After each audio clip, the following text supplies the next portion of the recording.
एक बार फिर से आप सबों का स्वागत है। आइए आज हम पीएनसी कैसे करते हैं उसके बारे में जानने। तो सबसे पहले हम लोग अपने मेन स्क्रीन पे चले जाते हैं। जो हरे रंग का गर्भवती महिला का मॉड्यूल है इसमें आएंगे। 1, 2, 3 नंबर तक हम आपको बता चुके हैं। माता का पीएनसी में चलते हैं और पीएनसी में जैसे एक यहाँ पे है ललिता देवी, जिसका अभी तक कोई विज़िट नहीं हुआ है। 29 मई का प्रसव का दिनांक दिखा रहा है। तो पहला विज़िट यहाँ पे करते हैं हम लोग 30 तारीख को। हम सिर्फ एक करके बता दे रहे हैं, आप बाद बाकी विज़िट आप खुद से कर लीजिएगा। तो यहाँ पे हम लोग इसको सेव कर लिए। तो देखिए यहाँ 30 मई का एक विज़िट हो गया।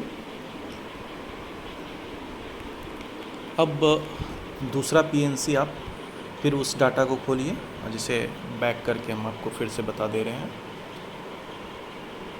इस पर खोलें पीएनसी, यहाँ पे तीसरा दिन होगा। तो पीएनसी का दिनांक यहाँ पे आ रहा है 1 जून। ठीक है, फिर आपको आईएफए जो भी दे रहे हैं, गर्भ निरोधक का साधन का उपयोग नहीं कर रही है, खतरे का लक्षण नहीं है। यदि देखिए यहाँ खतरे का लक्षण आप दीजिएगा तो यहाँ पे एक ऑप्शन आएगा। ये सारा आप जो भी समस्या है, यदि कोई लक्षण इसमें से आ रहा है, जैसे पेट में तेज़ दर्द है, तो आप इस पर टिक आउट कर सकते हैं, अन्यथा आप सीधे स्किप कर जाइएगा। ठीक है, तो ये कब होगा, जब हाँ करेंगे तब आपको देना पड़ेगा, अन्यथा नहीं पे कोई ऑप्शन आपको नहीं देना है। और अगला जो है संस्था जहाँ रेफ़र किया गया, ये भी तब देने की कोई ज़रूरत नहीं है। ठीक है, माता मृत्यु अभी नहीं है। यदि हाँ रहेगा तो फिर यहाँ पे मृत्यु का दिनांक देना पड़ेगा, मृत्यु का संभावित कारण देना पड़ेगा, मृत्यु का स्थान देना पड़ेगा। बहुत कुछ केस आता है जो एमडीआर का। तो यहाँ पे यदि एमडीआर है तो हम लोग इस तरह से रिपोर्ट करेंगे, हाँ पे क्लिक करके। तो एक तरह से जैसे अब हम लोग सीडीआर एमडीआर का रिपोर्ट एचएमआईएस में करते हैं, उसी तरह से यहाँ पे भी हम लोग सीडीआर और एमडीआर का कॉलम है।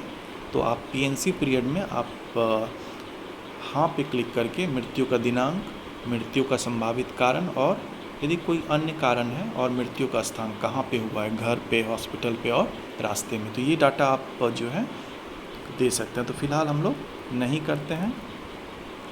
और यदि कोई टिप्पणी है, यदि आप आशा उसके घर जाती है, जो आप डाटा इनपुट किए हैं, इसके अलावा यदि आपको और कुछ लिखना है तो आप इसमें लिख सकते हैं, अन्यथा फिर सेव कर दीजिएगा। सेव करने के बाद फिर हम लोग यदि अगला विज़िट करना चाहते हैं, और जैसे 1-3 हो गई, 7वां दिन करना चाह रहे हैं, देखिए यहाँ पे 2 जून का है। तो सेम वे में आप विज़िट अगला जितना भी है यहाँ पे 1, 3, 7, 14, 21, 28 और 42, ये सारा आप पीएनसी एकदम सेम चीज़ कर सकते हैं। और ये देखिए पीएनसी विज़िट का आपका ये यहाँ पे जनरेट नीचे में होता जाएगा। तो आप सेम पैटर्न पे यदि आप पीएनसी का सारा डाटा अनमोल में कैप्चर करना चाह रहे हैं तो इस वे में आपको पीएनसी का डाटा भरना पड़ेगा। ठीक है, तो फिलहाल हम 2 पीएनसी करके बता दिए हैं, आगे का पीएनसी आप जो है वो खुद से कर लीजिएगा। अब इसके बाद जो हम आपको आगे बताएंगे वो होगा शिशु का विवरण। देखिए अभी बसंती का ही हम लोग एक डाटा लेके चल रहे थे, जो मेरा 5वां पार्ट था वीडियो, ये मेरा 6ठा पार्ट है। तो ये एक जो बच्चा का हम लोग दिखाए थे 13 सितंबर का, आप 5वां पार्ट याद कीजिएगा। तो हम लोग यहाँ से फिर आगे चलेंगे। एक्चुअली हम बसंती का पीएनसी इसलिए नहीं करके दिखा पाए कि उनका पीएनसी जो है जब एंट्री हो रहा था तो उस समय हम उस डाटा को रिकॉर्ड नहीं कर पाए थे, तो इसलिए अभी पीएनसी का हम दूसरा एग्जाम्पल आपको बताए थे। लेकिन बच्चे वाला जो आपका पार्ट है वो वही बसंती देवी का ही हम लोग, जो बच्चा 13 सितंबर को 5वां वाले पार्ट में हमने वीडियो बनाया था, उसी डाटा को लेके हम लोग आगे बढ़ेंगे। देखिए कुछ समस्या अभी आ रहा होगा अनमोल में कि कभी कभार आप यदि लॉग आउट करके दूसरे टैब में जा रहे हैं तो आपका यहाँ पे जो डैशबोर्ड का है, यहाँ से डाटा आपका हट जाता है, जो आप डैशबोर्ड में यहाँ पे देखते हैं। तो आपने एंट्री किया होगा, मान के चलिए 20 और यहाँ दिख रहा है 5, तो उसमें चिंता होने की कोई बात नहीं है। आप जो भी लाभार्थी का डाटा इनपुट किए वो डाटा आपका यदि एक बार सिंक्रोनाइज हो गया तो डाटा लॉस्ट नहीं होता है। आप जाके डाटा को सर्च कर सकते हैं।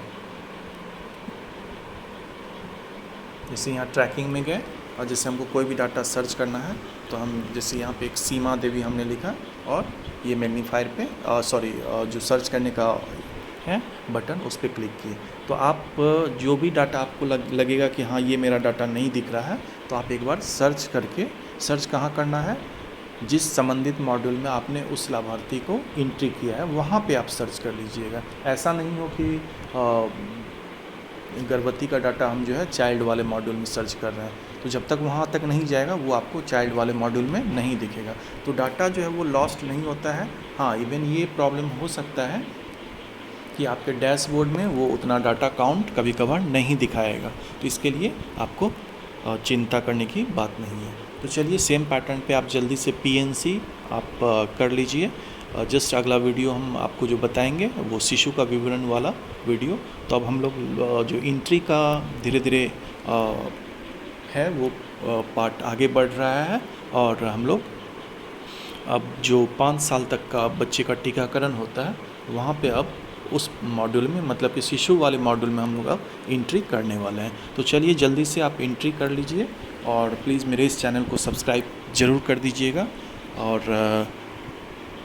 आप सबों का धन्यवाद कि आपने मेरे इस चैनल को जिन्होंने सब्सक्राइब किया है।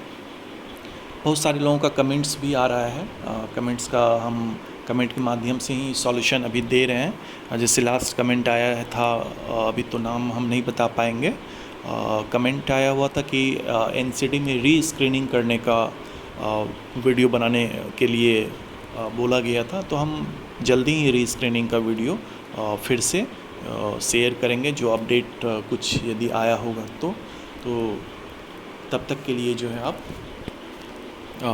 इस वीडियो के माध्यम से अनमोल का जो भी डाटा है उसको एंट्री कीजिए, PNC का डाटा। धन्यवाद।